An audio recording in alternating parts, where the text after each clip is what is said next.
नमस्कार, मी समृद्धी जाधव. तुम्ही पाहताय टॉप न्यूज मराठी. सध्या वाल्मिक कराड प्रकरणामध्ये किंवा संतोष देशमुख प्रकरणामध्ये रोज नवनवीन अपडेट समोर येताना आपल्याला पाहायला मिळतात आणि संतोष देशमुख हत्या प्रकरणानंतर बीडमध्ये आणखी एक गंभीर घटना जी आहे ती काल समोर आली आहे. खरं तर या सगळ्याच प्रकरणामधला एक जो आरोपी आहे, जो अजूनही फरार आहे, ज्याचं नाव आहे कृष्णा आंधळे. हा कृष्णा आंधळे जवळपास 55 दिवस होत आलेत. तो तेव्हापासून जो फरार झालेला आहे तो अजूनही फरारच आहे. त्याच्याबद्दलची कुठलीही माहिती मिळालेली नाहीये आणि याच कृष्णा आंधळेच्या मित्रांनी एक नवीन पराक्रम केलाय आणि जो आता समोर आलेला पाहायला मिळतोय. खरं तर कृष्णा आंधळेचे 2 मित्र हे बीड मधल्या एका व्यक्तीला अशोक मोहिते असं या व्यक्तीचं नाव आहे. हा व्यक्ती जेव्हा त्याच्या फोनवरती धनंजय मुंडे आणि वाल्मिक कराड यांच्या संदर्भातल्या काही बातम्या पाहत होता, त्यावेळी तू या दोघांच्या बातम्या का पाहतोयस, यांच्या विरोधातल्या बातम्या पाहायच्या नाहीत आणि जर तू यांच्या विरोधातल्या बातम्या पाहिल्यास तर तुझाही संतोष देशमुख करू अशी धमकी दिली आणि या धमकीच्या नंतर थेट मारहाण सुद्धा करण्यात आली. या मारहाणीमध्ये अशोक मोहिते हे गंभीर जखमी झालेले आहेत, त्यांच्यावर उपचार सुद्धा चालू आहेत. हे नेमकं सगळं प्रकरण काय आहे हे जाणून घेणार आहोत. या लाईव्ह मध्ये माझ्या बरोबर माझा सहकारी राजरत्न जोंधळे आहे. राजरत्न, काय सांगशील, हे सगळंच प्रकरण आज आपल्या समोर आलेलं आहे. बीड मध्ये नेमकं काय घडलं होतं? समृद्धी, आपण बघतोय की संतोष देशमुख यांची हत्या झाल्याच्या नंतर बीडमध्ये एक एक प्रकरण आता पुढे येत आहेत. खरं तर बीडमध्ये कायद्याचं राज्य आहे की नाही असा प्रश्न सुद्धा उपस्थित होतोय. कारण या प्रकरणामध्ये जर पाहिलं तर संतोष देशमुख हत्या प्रकरणामधला जो फरार आरोपी आहे तो कृष्णा आंधळे अद्यापही पोलिसांना सापडत नाहीये. पोलिसांनी अनेक तपास पथकं वेगवेगळ्या जिल्ह्यांमध्ये वेगवेगळ्या राज्यांमध्ये पाठवलेली आहेत, परंतु या प्रकरणातून कृष्णा आंधळे अद्यापही पोलिसांना सापडत नाही. परंतु बीडमधल्या धिरूर मधला एक मोठा पराक्रम त्यांच्या जे कृष्णा आंधळे आहे त्याच्या समर्थकांनी केल्याचं पुढे येते. कारण एका चौकामध्ये एक व्यक्ती, अर्थात त्या व्यक्तीचं नाव आहे मोहिते नावाचा, जो अशोक शंकर मोहिते नावाची जी व्यक्ती आहे ती एका चौकामध्ये संतोष देशमुख हत्या प्रकरणामधल्या बातम्या, त्या संबंधित बातम्या पाहत होती आणि त्या बातमीमध्ये जर पाहिलं तर वाल्मिक कराड संबंधातील या बातम्या ते पाहत होते. अशा वेळी हे जे 2 कृष्णा आंधळे जो समर्थक होते, वैजनाथ बांगर आणि अभिषेक सानप, ही 2 जी व्यक्ती होती, 2 जी मुलं होती ती त्या ठिकाणी आली आणि तुम्ही वाल्मिक अण्णाच्या आणि धनंजय मुंडे संबंधित बातम्या का पाहताय असा त्यांना जाब विचारला आणि त्यांना मारहाण केलेली आहे. त्या व्यक्तीला, मोहिते नावाच्या व्यक्तीला त्यांनी जबर मारहाण केली आणि विशेष म्हणजे कोयत्याने त्यांना मारहाण करण्यात आलेली आहे आणि व्यक्ती जी आहे ती अत्यंत गंभीररित्या जखमी आहे आणि त्यांच्यावरती अंबेजोगाई जिल्हा रुग्णालयामध्ये जे आहे ते उपचार सुरू आहेत. आपण पाहतोय समृद्धी, वारंवार बीडमध्ये अशा ज्या घटना घडतायत. खरं तर या प्रकरणामधला कृष्णा आंधळे अद्यापही फरार आहे, परंतु त्यांच्या समर्थकांचा जो वचक आहे तो अद्यापही कमी होत नाहीये, त्यांचा जो माज आहे तो अद्यापही कमी होत नाही. एक व्यक्ती एका चौकामध्ये संतोष देशमुख हत्या प्रकरणा संबंधित बातम्या बघते आणि कृष्णा आंधळेचे समर्थक, जो की कृष्णा आंधळे संतोष देशमुख हत्या प्रकरणाला तब्बल 55 दिवसांपेक्षा अधिकचा कालावधी लोटलेला आहे, परंतु या प्रकरणामधला कृष्णा आंधळे अद्यापही सापडत नाहीये. काल जर पाहिलं तर याच कृष्णा आंधळेचा बर्थडे होता, त्याचा वाढदिवस होता आणि याच वाढदिवसाचे स्टेटस या दोघांनी सुद्धा ठेवलेले आहेत.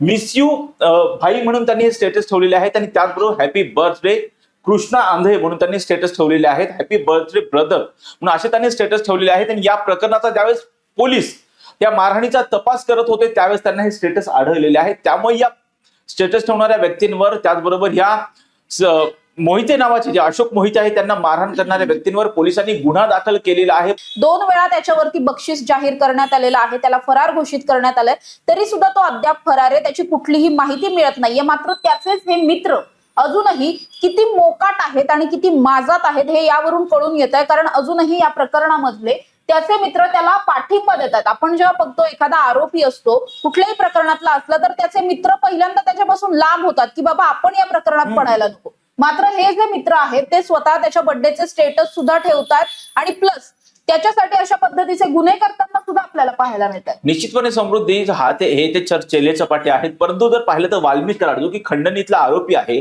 त्याच्या संबंधित जी ही लोक आहेत त्यांची सीआयडी मार्फत चौकशी सुरू आहे. अशावेळी ज्यावेळेस त्यांना प्रश्न विचारले जातात की तुमचा आणि वाल्मिक कराडचा नेमका संबंध काय, तेव्हा ते म्हणतात की वाल्मिक कराडचा आमचा काही संबंधच नाही.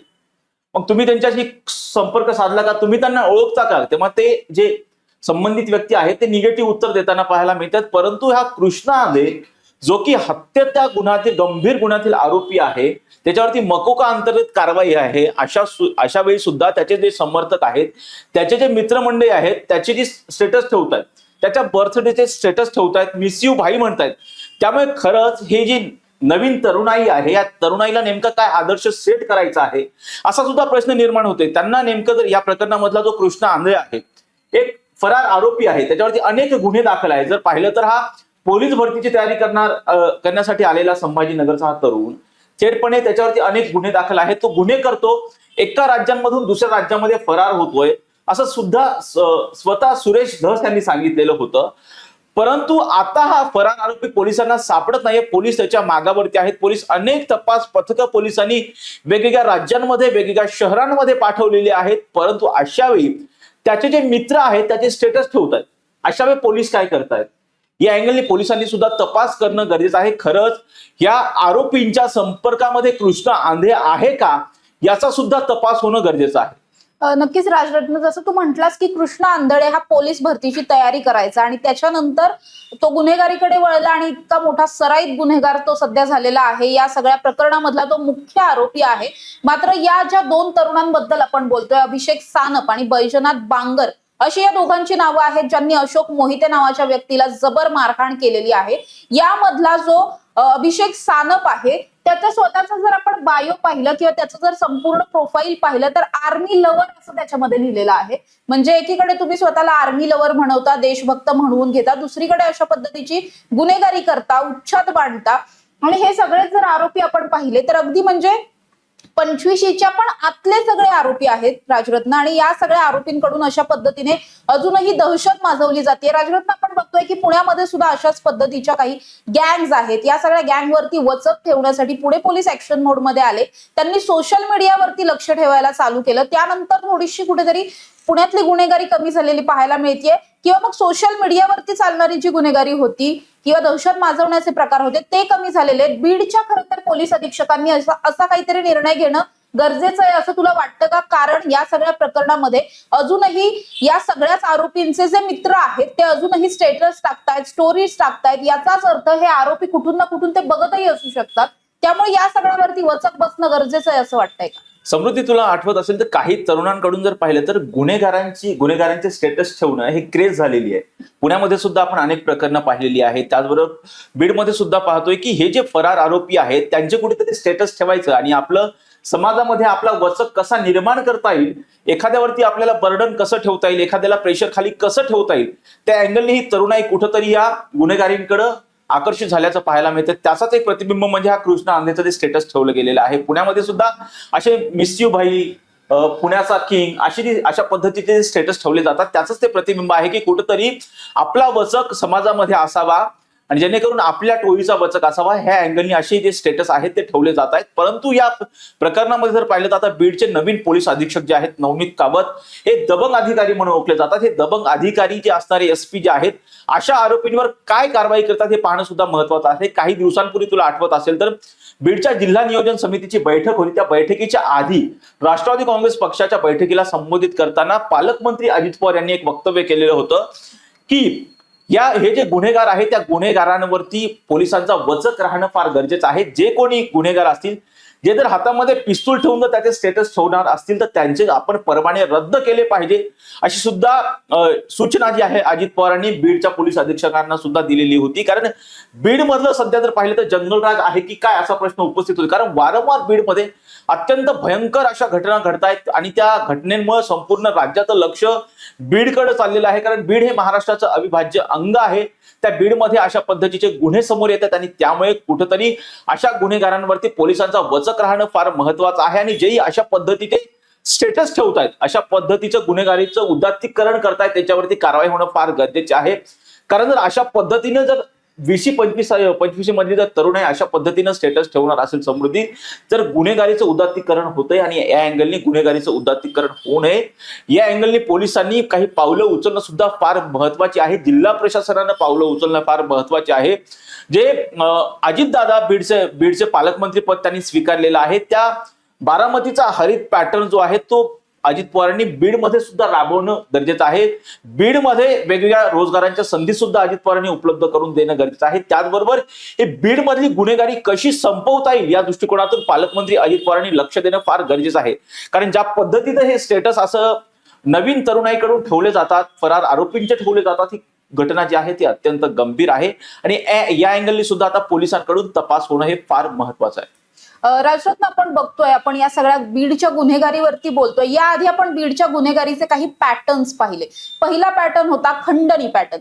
त्यामध्ये वारंवार बीडमधल्या उद्योजकांकडून, लहान मोठ्या व्यापाऱ्यांकडून ते थेट मोठमोठ्या मल्टीनॅशनल कंपन्यांकडून सुद्धा खंडण्या मागितल्या जात होत्या. दुसरीकडे आपण पाहिलं की खुनाचे प्रयत्न होत होते, थेट खून सुद्धा झाले. संतोष देशमुख हत्या प्रकरण असेल, अशा पद्धतीचे काही खून सुद्धा त्या ठिकाणी झाले. आणि आता हे एक नवीन पॅटर्न आपल्याला पाहायला मिळतोय की चक्क माणसाला स्वातंत्र्य इतकंही नाहीये की तो बातम्या पाहू शकतो. म्हणजे एक माणूस ज्याला पूर्णपणे स्वातंत्र्य आहे, ज्याला कायद्याने, संविधानाने हक्क दिलेला आहे, तो त्याचा बसून त्याच्या मोबाईलवरती बातमी पाहतोय. मात्र तरी सुद्धा यांच्यासारखे चेले चपाटे येतात काय, त्याला धमकी देतात काय, त्याला मारहाण करून पुन्हा पसार काय होतात. हे सगळं प्रकरण किती गंभीर वाटतंय राजरत्न, कारण या सगळ्या प्रकरणामधले हे दोन्ही आरोपी अगदी लहान लहान मुलं आहेत आणि ते कालपासून खरं तर फरार आहेत या प्रकरणामध्ये. म्हणजे एकीकडे कृष्णा अंधणी सारख्या मोठ्या आरोपीला शोधणं सुद्धा पोलिसांना जमत नाही, दुसरीकडे या छोट्या छोट्या चेले चपाट्यांना शोधणं सुद्धा पोलिसांना जमत नाहीये. समृद्धी, तुला आठवत असेल तर संतोष देशमुख हत्येचं जे प्रकरण आहे त्याला कुठंतरी खंडणीच्या प्रकरणाची लेअर आहे. जर तुला आठवत असेल तर 6 डिसेंबरला खंडणीचं प्रकरण घडलेलं होतं आणि त्यानंतर 9 डिसेंबरला संतोष देशमुखांची हत्या झालेली होती. आपण म्हणतोय की महाराष्ट्राला आम्हाला प्रगती पथावर न्यायचे, या दृष्टिकोनातून जर पाहिलं तर राज्याचे मुख्यमंत्री असतील, राज्याचे उद्योगमंत्री असतील, यांनी नुकताच दावोसचा दौरा केला. कशी महाराष्ट्रामध्ये परकीय गुंतवणूक येईल, महाराष्ट्रामध्ये कसे जास्तीत जास्त रोजगाराच्या संधी तरुणाईला उपलब्ध होतील, या दृष्टिकोनातून त्यांनी दावोस दौरा केलेला आहे आणि बरीच गुंतवणूक जी आहे ती महाराष्ट्रामध्ये आणण्याचा ते प्रयत्न करतात. परंतु अशा वेळी जी फॉरेनची गुंतवणूक महाराष्ट्रामध्ये येते त्यावेळेस असे जे गुन्हेगार आहेत, जर तुला आठवत असेल तर ते आवादा पवनचक्कीचा जो प्रकल्प आहे तो प्रकल्प तुम्हाला त्या ठिकाणी चालवायचा असेल तर तुम्हाला खंडणी द्यावी लागेल, यासाठी त्यांनी खंडणी मागितलेली. वाल्मिक कराड आणि त्याचे जे चेले सपाटे आहेत त्यांनी ही खंडणी मागितलेली होती. त्याचा तो व्हिडिओ सुद्धा आपल्याकडे आलेला आहे. पण अशा वेळी जर तुम्ही एखादा बिझनेस राज्यामध्ये सेट होतो आणि त्यावेळेस तुम्ही खंडणी मागता आणि जर खंडणी दिली नाही, यातून तुम्ही गुन्हे करता, गंभीर गुन्हे, हत्येचे गुन्हे करता. त्याचंच ते प्रतिबिंब म्हणजे संतोष देशमुखांची झालेली हत्या आहे. त्यामुळे अशी जर प्रकरणं तुम्हाला होऊ द्यायची नसतील तर तुम्हाला हे पहिल्यांदा सुरुवातीला जो गुन्हा घडतोय तेव्हा त्या गुन्ह्यावरती तुम्हाला वचक ठेवणं फार महत्वाचं आहे. पोलिसांनी एखादी व्यक्ती फिर्याद देते त्यावेळेस फिर्यादीला गांभीर्याने घेणं सुद्धा पोलिसांनी फार गरजेचं आहे. ज्यावेळेस संतोष देशमुखांची हत्या झाली त्यावेळेस खंडणीचा जर गुन्हा दाखल झाला असता आधी, तर संतोष देशमुखांची हत्या ही रोखली जाऊ शकली असती. वैभवी देशमुख, जे की संतोष देशमुख यांची कन्या आहे, त्यांनी बोलताना सांगितलं की माझे वडील, आमच्या गावातील जो सुरक्षा रक्षक होता अशोक सोनवणे, त्यांना मारहाण झालेली होती. ती मारहाण झाल्याच्या नंतर ती सोडवायला गेलेली होती. अशा वेळी जर या व्यक्तीने, अशोक सोनवणेंनी जी अॅट्रॉसिटीची फिर्याद दिलेली होती तेव्हाच त्या व्यक्तींवरती अॅट्रॉसिटीच्या अंतर्गत गुन्हा दाखल झाला असता तर हे हत्येचा प्रकरण पुढे आलंच नसतं, तो हत्येचा गुन्हा घडलाच नसता, असं वैभवी देशमुख यांनी सांगितलेलं आहे. त्यामुळे पोलिसांनी ज्यावेळेस एखादी फिर्याद होते त्यावेळेस त्या फिर्यादीला गांभीर्याने घेऊन त्याचा तपास करणं हे फार गरजेचं असतं. जर एखादी व्यक्ती बातम्या पाहते, संतोष देशमुख हत्या प्रकरणातील एखादी व्यक्ती बातम्या पाहते, त्यांनी बातम्या सुद्धा पाहू नयेत का? हे जे अशोक मोहिते आहेत हे बातम्या पाहत होते संतोष देशमुख हत्या प्रकरणातील. वाल्मिक कराड म्हणजे त्याच्या संबंधित जेही लोक असतील, म्हणजे संतोष देशमुख हत्या प्रकरणातील जेही संबंधित लोक आहेत, माध्यम बातम्या दाखवत आहेत, ते ती व्यक्ती पाहते. अशा वेळी त्या बातम्या पाहू नको म्हणून एखाद्या व्यक्तीला मारहाण, मद्यप्राशन, विशेष म्हणजे ह्या दोन्ही तरुणांनी मद्यप्राशन केलेलं होतं. हे मद्यप्राशन करतात आणि कोयत्याने मारहाण करतात. अशा वेळी ही जी अशोक मोहिते नावाच्या व्यक्तीवर अंबाजोगाईमध्ये उपचार सुरू आहेत. जर पुढचा संतोष देशमुख होऊ द्यायचा नसेल तर अशा आरोपींवर कठोरात कठोर कारवाई होणं अत्यंत गरजेचं आहे. थेटपणे हा आरोपी जे आहेत, 2 आरोपी, तुमचा आम्ही संतोष देशमुख करू अशी धमकी देतात. संतोष देशमुख करू म्हणजे काय? त्यांची हत्या करणार आहेत का? असा सुद्धा प्रश्न उपस्थित होतोय. त्यामुळे अशा आरोपींवर कठोरात कठोर कारवाई होणं गरजेचं आहे. हा केवळ या अशोक मोहिते पुरताच प्रश्न मर्यादित नाही, हा राज्याच्या अँगलनी प्रश्न महत्वाचा आहे. ज्यावेळेस एखादा फिर्यादी फिर्याद देतो त्यावेळेस त्याची फिर्याद पोलिसांनी गांभीर्याने घेणं गरजेचं आहे. त्या अँगलनी तपास सुद्धा करणं गरजेचं आहे. आणि त्याच्यामध्ये जर तुम्हाला तथ्य आढळत असेल तर अशा आरोपींवरती कठोरात कठोर कारवाई होणं सुद्धा महत्वाचं आहे. कारण पुरोगामी महाराष्ट्र असणारं, कायद्याचं राज्य प्रस्थापित असणाऱ्या महाराष्ट्राची प्रतिमा कुठंतरी अशा प्रकरणामुळे मलिन होते. बीडची प्रतिमा मलिन होतच आहे, परंतु बीड आपण काय म्हणतो? समृद्धी बीड म्हणतो आपण. संत परंपरेचा महाराष्ट्र, गोपीनाथ पुंडेंचा बीड जिल्हा म्हणून ओळखला जातो. ऊसतोड कामगारांचा बीड जिल्हा म्हणून ओळखला जातो. परिवैजनाथ जे देवस्थान आहे त्याचा बीड जिल्हा परिवैजनाथ म्हणून ओळखला जातो. तिथे काय चाललंय? सर्रास गुन्ह्यांची मालिका सुरू होते आणि पोलीस काय करतायत? नुकतं तर पाहिलं तर या प्रकरणामध्ये नवनीत कावांनी नुकतंच वाळू माफियांवरती, राख माफियांवरती सुद्धा कारवाईसाठी नोटीस काढलेल्या आहेत. त्यामुळे कुठंतरी बीडमध्ये अशा गुन्हेगारांचं समूळ उच्चाटन होणं गरजेचं आहे आणि जेही खंडणी मागतायत त्यांच्यावरती कठोरात कठोर कारवाई होणं गरजेचं आहे. जेही धमक्या देत आहेत त्यांच्यावरती सुद्धा कठोरात कठोर कारवाई होणं गरजेचं आहे आणि त्यावेळेस कुठंतरी बीडमध्ये कायदा आणि सुव्यवस्थेचं राज्य कुठेतरी प्रस्थापित होईल. नक्कीच राजरत्न, आपण बघतोय की या प्रकरणामध्ये म्हणजे हे एक जे प्रकरण आपल्याला आज समोर आलं, जी घटना काल घडलेली आहे, या प्रकरणामधले जे दोन्ही आरोपी आहेत, या आरोपींनी अशोक मोहिते यांना तुझा संतोष देशमुख करू अशी धमकी दिली. याचाच अर्थ संतोष देशमुख हे आता एक खून करण्यासाठीचं एक आयडियल एखादं उदाहरण आपण ज्याला म्हणतो ना, की तुझी निर्घृण हत्या करू, तर निर्घृण अमानुष हत्या म्हणजे काय? तर संतोष देशमुख. अशा पद्धतीने कुठेतरी संतोष देशमुख यांच्या नावाचा वापर आणि तशा पद्धतीच्या धमक्या वाढल्या. निश्चितपणे बघतो की संतोष देशमुखच्या हत्येचं प्रकरण जे आहे संपूर्ण राज्यावर गाजलं. समृद्धीचं पाहिलं तर विधिमंडळाच्या हिवाळी अधिवेशनामध्ये म्हणजे सत्ताधारी आणि विरोधी पक्षातल्या आमदारांनी त्यामध्ये कोणताही दुजाभाव न करता खरं तर संतोष देशमुखांच्या कुटुंबियांना न्याय मिळाला पाहिजे. ज्यावेळेस त्यांचे संतोष देशमुखांच्या मारहाणीचे फोटो हे समाज माध्यमांवरती व्हायरल झालेले होते समृद्धी, तेव्हा त्यांच्या शरीरातला असा एकही अवयव नव्हता ज्या ठिकाणी त्यांना मारहाण करण्यात आलेली नव्हती. अत्यंत क्रूरपणे त्यांना मारहाण करण्यात आलेली होती. लोखंडी गॅसचा पाईप असेल किंवा त्याचबरोबर लोखंडी दांडका असेल, त्याचबरोबर क्लच वायर जे असतात त्या क्लचच्या वायरनी अत्यंत निर्घुणपणे त्यांचा मारहाण करून त्यांची हत्या करण्यात आलेली होती. त्यामुळे कुठंतरी तुम्ही जर आमचं ऐकलं नाही तर आम्ही तुमचा संतोष देशमुख करू, म्हणजे त्यांना हेच प्रतिबिंब करायचे की आम्ही तुम्हाला ज्या पद्धतीने संतोष देशमुखांना मारण्यात आलेलं आहे, ज्या निर्घुणपणे मारण्यात आलेलं आहे, तशाच पद्धतीने आम्ही तुम्हाला मारू, असं कुठंतरी हे गुन्हेगार सांगतायत. त्यामुळे कुठंतरी हा संतोष देशमुखचं ज्या पद्धतीने त्यांची अत्यंत निर्घुणपणे हत्या करण्यात आलेली होती, अशा गुन्हेगारांना वचक ठेवायचं असेल तर पोलिसांनी सुद्धा एक लँडमार्क सेट करणं फार गरजेचं आहे. जर तुम्ही संतोष देशमुख केला असेल तर त्यांच्या गुन्हेगारांची काय शिक्षा त्यांना होते, त्यांच्या गुन्हेगारांची कशा पद्धतीने पोलीस हाल करतात, त्या गुन्हेगारांना कशा पद्धतीने न्यायालय शिक्षा देते, याचं सुद्धा एक उदाहरण सेट करणं हे फार गरजेचं आहे. अन्यथा अशा आरोपींवर कठोरात कठोर कारवाई झाली नाही तर असे जे छोटे मोठे गुन्हेगार आहेत समृद्धी, हे जे धमकी दिलेली आहे आरोपींनी, आरोपींचं वय काय? 20 ते 25 वय म्हणजे काय वय? एखाद्या त्यातला एक आरोपी आर्मीचं स्टेटस ठेवतोय की तुला आठवत असेल तर कृष्ण आंधेनी सुद्धा काय होतं, त्याचं स्वप्न काय होतं? त्याला पोलीस व्हायचं होतं. परंतु अशा जे नवीन जी तरुणाई असते त्यांना काही अधिकारी व्हायचं असतं, अशा तरुणाईला जे मोठे त्यांचे आका असतात ते गुन्हेगारींकडे आकर्षित करतात, त्यांना कुठेतरी आशीर्वाद देतात. त्यामुळे ही तरुणाई कुठेतरी पोलीस व्हायचं स्वप्न असेल, मिलिटरीमध्ये जायचं स्वप्नाच्या अशी तरुणाई थेटपणे गुन्हेगारींकडे वळते. त्यामुळे अशा आकांवरती सुद्धा कठोरात कठोर कारवाई होणं गरजेचं आहे. आणि जे कोणी असे संतोष देशमुख हत्येचं उदाहरण इतरांना देत असतात गुन्हा करण्याच्या दृष्टिकोनातून, त्यांच्यावरती सुद्धा न्यायालयाने असेल किंवा पोलिसांनी असेल एक आदर्श प्रस्थापित करणे फार महत्वाचं आहे आणि त्यांच्यावरती कठोरात कठोर शिक्षा होणं गरजेचं आहे, जेणेकरून कोणीही संतोष देशमुख करण्याची जी धमकी देण्याचा प्रयत्न करत असेल त्यांच्यावरती सुद्धा कुठेतरी वचक निर्माण होईल. राजरत्न, या प्रकरणातले जे पीडित आहेत अशोक शंकर मोहिते असं त्यांचं नाव आहे, त्यांची नेमकी परिस्थिती आता कशी आहे आणि या प्रकरणाचं आत्ताचं स्टेटस काय?